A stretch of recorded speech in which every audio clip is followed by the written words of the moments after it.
आपने देखा होगा कि अचानक शॉर्टकट में पैसा कमाकर कुछ लोग अचानक रातों रात रईस दिखने लगते हैं, बैंक से लोन लेते हैं या फ्रॉड करते हैं। इस बारे में सही जानकारी सामने नहीं आती। दरअसल ये दिखावे की दुनिया है। ऐसे ही दिखावे की दुनिया का एक बिजनेस टाइकून बनकर उभरा पवन रुइया। इनकी हकीकत पूरे समाज को समझनी चाहिए। जिस चेहरे को आप देख रहे हैं इन्हें गौर से देखिए, यही है पवन रुइया। कहने को तो ये बिजनेस टाइकून का चोला ओढ़कर बीमार कंपनियों को खरीदा करते थे और अशुभ बनाने के लिए एक चोला उड़ा था टर्न अराउंड टाइकून का।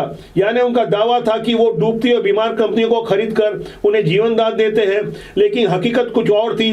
वो कंपनियां तो हमेशा बीमार रहती थी, लेकिन पवन रुइया उनकी आड़ में खुद को रईस दिखाने के लिए एक ऐसा मायाजाल बुनता था जिससे बड़े बड़े बैंक लोन और फ्रॉड के रास्ते खुल सके। पवन रुइया ने अपने परिवार के साथ मिलकर साइबर ठगी का रास्ता अपनाया और ये फ्रॉड 600 करोड़ तक पहुंच गया। फिलहाल कुछ गिरफ्तारियां हो रही हैं, लेकिन आपको समझना होगा हमारे समाज में पवन रुइया जैसे ऐसे ही कई सफेद पोश हैं जो कई तरह के गलत हथकंडे अपनाते हैं। ऑनलाइन सट्टा के धंधे में भी जुड़े हैं।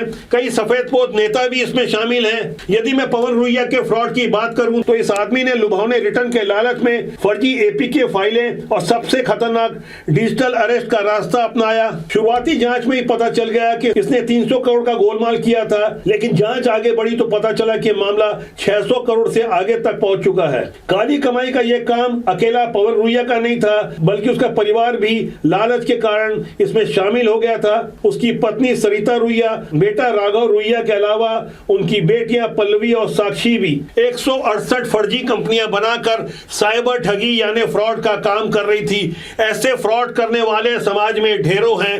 ऐसे लोगों को पहचानना होगा।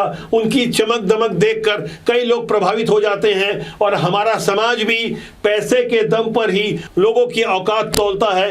क्या आप ऐसा करते हैं? इस बारे में क्या आपकी राय है? कमेंट कीजिएगा। नमस्कार।